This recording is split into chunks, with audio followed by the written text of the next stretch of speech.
এই চ্যানেলে প্রদর্শিত সকল কন্টেন্ট শুধুমাত্র বিনোদনের উদ্দেশ্যে নির্মিত। ব্যক্তিগত আঘাত করা উদ্দেশ্য নয়।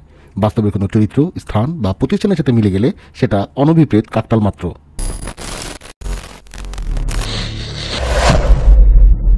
হুমায়ুন আহমেদের লেখা এলেবেলে বইতে পড়েছিলাম, সমালোচনা সাধারণত দুই ধরনের হয়, একটা আকাশে তোলা সমালোচনা আর একটা পাতালে পোতা সমালোচনা।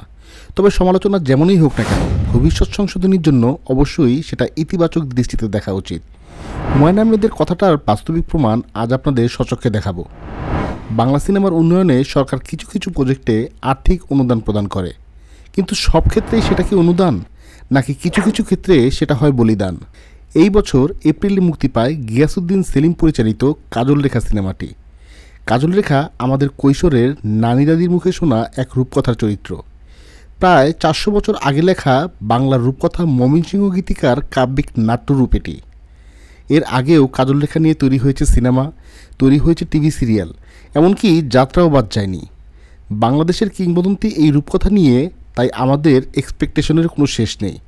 কিন্তু কথা হলো, গিয়াসউদ্দিন সেলিম সেটা কতটুকু ধরতে পেরেছেন। বাংলাদেশের প্রেক্ষাপটে সিনেমা নিয়ে খুব একটা গবেষণা হয় না। একটা কথা বলার লোভ সামলাতে পারছি না, সেটা হলো গিয়াসউদ্দিন সেলিম প্রায় 12 বছর আগে কাজল রেখা নিয়ে সিনেমা বানানোর পরিকল্পনা করেন। সিনেমাটি 2024 সালে মুক্তি পেলেও এর পিছনে আছে দীর্ঘ গবেষণার ইতিহাস। সিনেমাটির পরতে পরতে অবশ্য সেটি টের পাওয়া যায়। সিনেমাটির সাইট সিলেকশন ছিল দুর্দান্ত। বাংলাদেশের রূপ এমনভাবে খুব কম সিনেমাতেই উঠে এসেছে, হোক সেটা হাওর অঞ্চলের পানির দৃশ্য কিংবা গহীন বনের সবুজের সমারোহ। ব্যাকগ্রাউন্ডের বিশালতায় সাবজেক্টের ফোকাসিং ছিল অসাধারণ।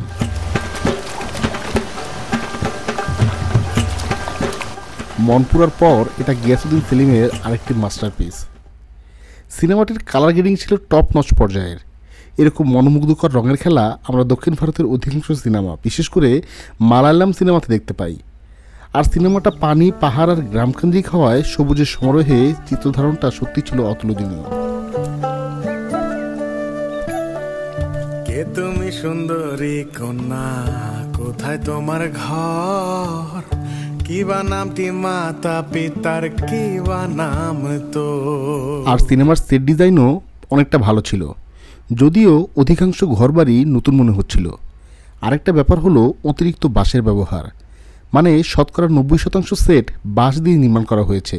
যেমন সুচ রাজার রাজপ্রাসাদ থেকে শুরু করে দরবার হল, শোভার ঘর, এমনকি জর্সাঘরও বাদ যায়নি। আমরা জানি সব রাজার সম্পদ সমান হবে না।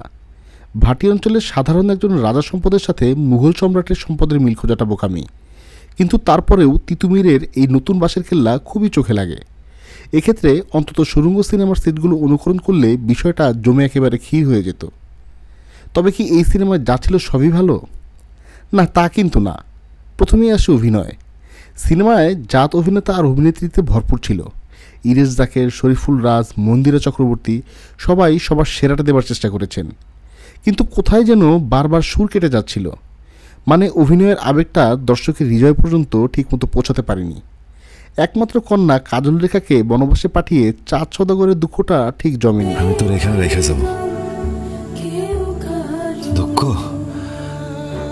যাওয়ার আগে তোর মুখখান দেখতে পারলাম না।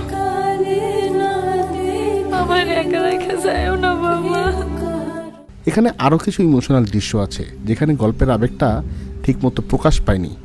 একই কথা শুনি, নিজ মুখে সত্য বলো, সত্য বলো কন্যা।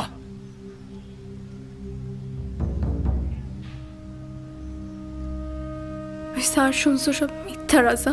বর্তমানে নাটকের সেলিব্রিটি সাদিয়া আয়মানের মুখে ময়মনসিংহের আঞ্চলিক ভাষায় কথা বলার চেষ্টা করাটা অনেকটা কানে লেগেছে। তুমি কান্দন করিও না, আমার বাবারে বলবো তোমার মারে যেন বিশ্রায় আনে। কিছু কিছু ক্ষেত্রে চরিত্রের গভীরতা ঠিকমতো বোঝার আগেই ঘটনা শেষ হয়ে গেছে। মনে করুন এই দৃশ্যটা, হাতের কঙ্কন দিয়ে কেনা কঙ্কনদাসী রূপে মিথিলা চরিত্রে গভীরতা পৌঁছার আগেই ঘটনা শেষ। নেতিবাচক চরিত্রে অভিনয় করাটা সবসময় কঠিন, কিন্তু মিথিলার my name is Alan Swapan সিরিজে তার নেতিবাচক চরিত্রটি যেভাবে ডেভেলপমেন্ট পেয়েছে,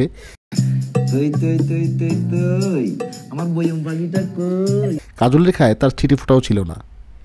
এছাড়াও সিনেমায় একটা গুরুত্বপূর্ণ চরিত্র হলো ধর্মমতী সুখ পাখি, যেটা পুরোপুরি ভিএফএক্স ব্যবহার করে নির্মাণ করা হয়েছে। ভিএফএক্স চলনসই হলেও পাখির কণ্ঠটা একেবারে যাচ্ছে তাই। কাজল রেখা তুমি খাইছো? না, পরে খামু। যেটা এই হাইপের একটা সিনেমার সাথে একেবারেই যায় না। নুনটা একটু কম হইছে। ব্যাকগ্রাউন্ড স্কোর অনেক ক্ষেত্রে সিনেমার দৃশ্যকে ডাল করে দিয়েছে, সেই সাথে পুরো সিনেমাটাও অনেক স্লো।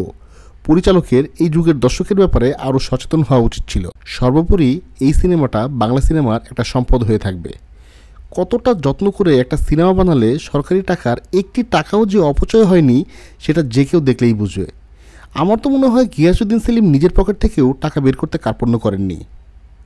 একই দেশের একই ইন্ডাস্ট্রির আরেকটি সরকারি অনুদানের সিনেমা হলো আহারে জীবন।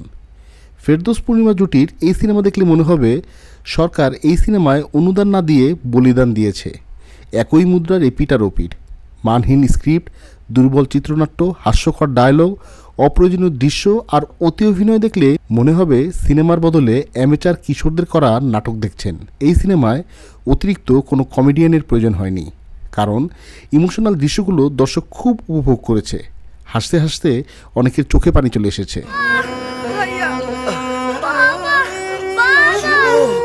সিনেমাটিতে অভিনব কায়দায় মহামারী করোনা ভাইরাস নিয়ে বিভিন্ন সামাজিক বার্তা মানুষকে জানানো হয়েছে। কোয়ারেন্টাইন কি, আইসোলেশন কি, আর আমাদের সরকার যদি সতর্কতা অবলম্বন না করে তাহলে আমাদের দেশেও করোনা ছড়িয়ে পড়বে। মজার ব্যাপার, এমন একটা সময় সিনেমাটিকে মুক্তি দেওয়া হয়েছে যখন করোনার প্রকোপ দেশে নেই বললেই চলে। পুরো সিনেমার অর্ধেকটা জুড়ে করোনাকালীন সময়ের স্টক ফুটেজ, আর্মি পুলিশের পেট্রোল, এমনকি ডাক্তার ফ্লোরার সাক্ষাৎকার দিয়ে সময় কাটানো হয়েছে।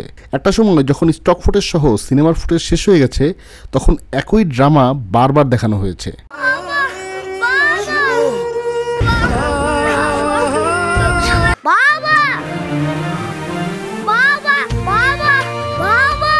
করোনা হবার পর ফেরদৌসের মেকআপ ম্যান ভুল করে করোনার জায়গায় এইডস এবং চোখ ওঠা রোগের কম্বো মেকআপ দিয়েছে।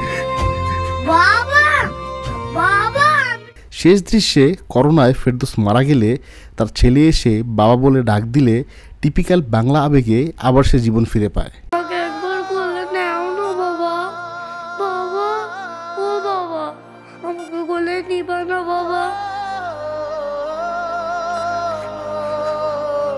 পুরো সিনেমাটা সরকারি টাকার শ্রাদ্ধ ছাড়া আমার কাছে আর কিছুই মনে হয়নি। ভিডিওটি ভালো লাগলে চ্যানেলটি সাবস্ক্রাইব করে পাশে থাকুন। পরবর্তী পর্ব দেখার আমন্ত্রণ জানিয়ে আজ এখানেই বিদায় নিচ্ছি। সে পর্যন্ত ভালো থাকুন, সুস্থ থাকুন। ধন্যবাদ।